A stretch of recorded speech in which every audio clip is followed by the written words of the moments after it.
Hello mga inday, mga dodong. So ito na naman ang inday ninyo sa Finland. Kailangan na naman natin mag voice over para lang meron tayong mga charus-charus, o di ba? Kasi kailangan natin magsalita habang tayo nagpe-prepare ng ating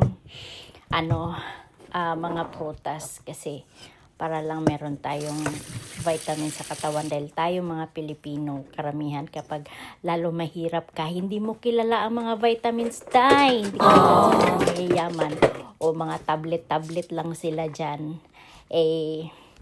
yan sila kasi sanay na puro mga vitamins o tayong mga galing sa may hirap, ang alam lang natin kain lang ng mga gulay-gulay dyan, tapos na, 'di ba? Kasi di tayo lumaki sa mga vitamins na yan. So ito na nga, dahil matanda na tayo, kailangan na natin ng masustansyang pagkain.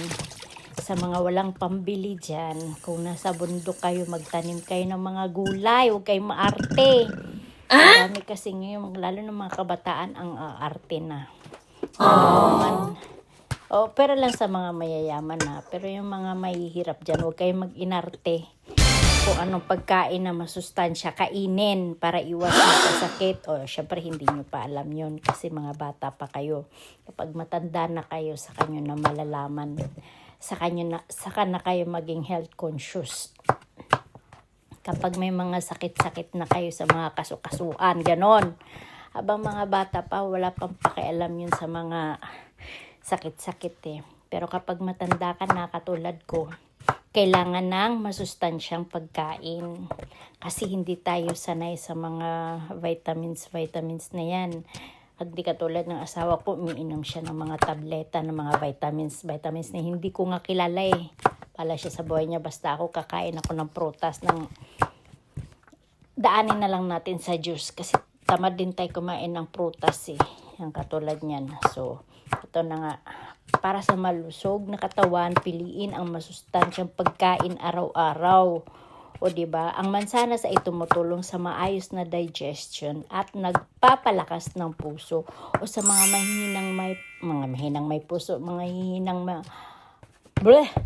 mahinang puso dyan, kumain kayo ng maraming apple, o kaya sabi nga nila 1 apple a day keeps the doctor away. O diba, sana totoo yan. Ang mansanas lang, di ka na magkakasakit. Tapos naman, ang carrots ay mayaman sa vitamin A para sa malinaw na paningin at malusog na balat o siya. Sa mga malabo ang pananaw dyan, lalo na sa mga jowa yung mahal na mahal nyo na hindi nyo naman maintindihan sa sarili nyo, gwapo, ang paningin nyo maganda. Tapos pagdating ng iba, charos lang. Siyempre, huwag na tayo doon. Hindi kumain na kayo ng carrots para luminaw ang inyong mga paningin. Lalo na kapag walang pera, nagdidilim paningin nyo, charos. Kung ano-ano na lang itong pinagsasabi ni Inday, may machika lang siya. Ayun na nga, so syempre sa mga walang pambili dyan, magtanim. Diba meron kayong mga space dyan, magtanim ng mga gulay, lalo na mga green vegetables, kasi mas mahalaga sa katawan yun. Sabi nga lalo na yung mga mahihirap na mga tao, so dapat iwasan natin ang magkasakit, kasi pag nagkasakit ka ay magastos. So dapat healthy ka palagi para iwas sa sakit. O diba, tayo naman din ang mag-alaga Tapos ang orange naman ay sagana sa vitamin C na panlaban din sa sakit. Sa simpleng pagkain ng tama, mas healthy, mas masaya ang buhay. Ganon. Mas masaya lalo ang buhay kapag iwas ka sa mga chismis. Dapat, kapag gusto mo ng maayos na buhay, matuto kang mamuhay na malayo sa mga chismosa. Natapos din ako dahil dito ka nalang makipag-chismis sa akin, promise. Hindi makakarating sa pupuntahan, charos. Siyempre din naman tayo magkakilala. Kunyari na lang hindi tayo magkakilala para Kung ano man yung chismis nyo sa akin, ako na lang nakakaalam. Sige, ganito na lang i-message nyo ako kung ano gusto nyo pag-usapan natin. At ilalapag natin dito sa YouTube channel natin. Isa-shoutout natin yan kung sino man yung mga kaaway nyo dyan. Charot. So, diba, sa simpleng prutas, malaking tulong para sa ating kalusugan. Diba, simple pa ba yan? O, diba, lalo na sa mga mahihirap sa buhay, hindi simple yan. Alam mo ba, ang mga mahihirap na mamamayan, makabili lang ng mansanas, feeling nila mayaman na sila. Yan talaga ang realidad kasi sa atin ang kaya lang nating bilhin ang mga saging, lalo na yung mga saging na bulok-bulok na sa palengke. Yun na lang minsan tinatawaran para lang makakain ng prutas. Hay nako.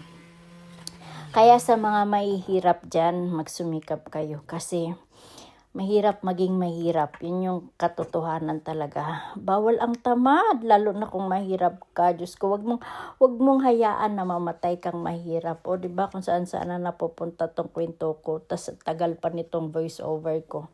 Kaya kung ano-ano na lang lumalabas sa bibig ko. Charos.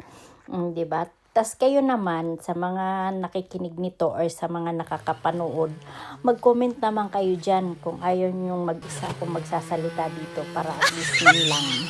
Susunod, meron tayong pag-usapan. Isa shout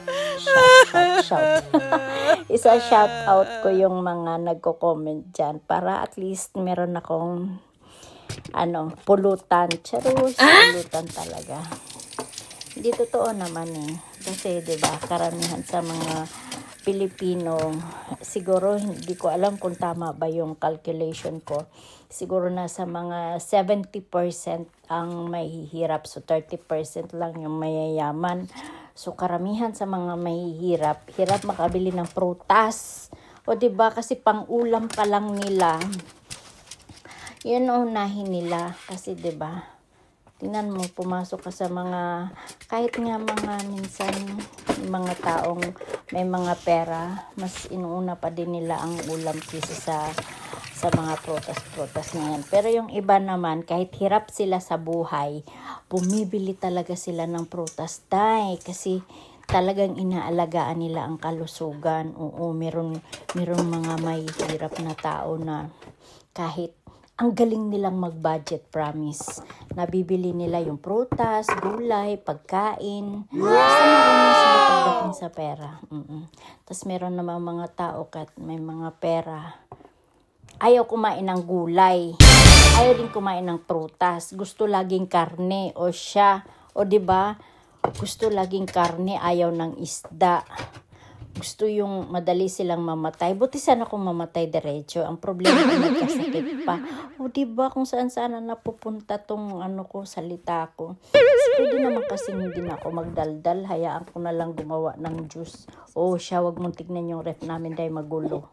Kasi si Inday tamad sa loob ng bahay. Pero masipag si Inday magtrabaho syempre sa bahay kasi walang sahod. Kaya ang tamad-tamad magtrabaho ni Inday sa loob ng bahay.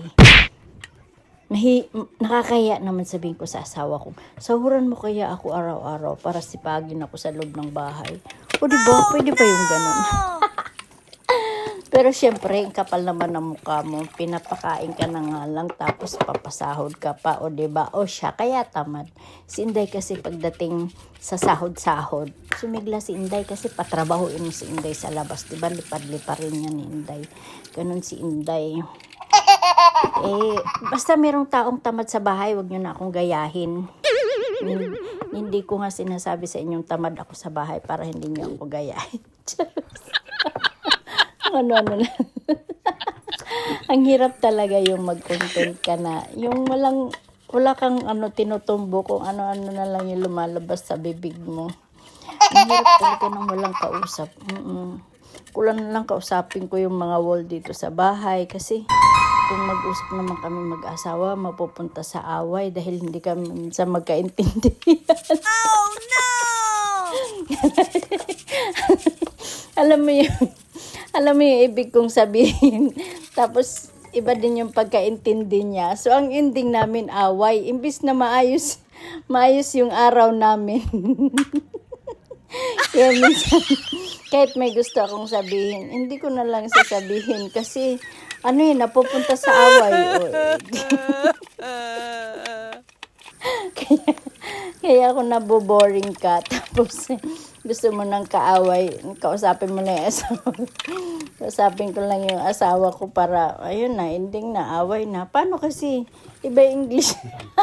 Iba yung English ko, iba. Iba yung English din niya. Kaya ang ending, buti sana kung halo-halo, hindi. Ay, nako, bala na nga kayo dyan. Basta ako, masaya ako. At sa panonood, nakatapos din ako ng isang video na hindi ko maintindihan kung ano yung mga pinagsasabi ko. Bye!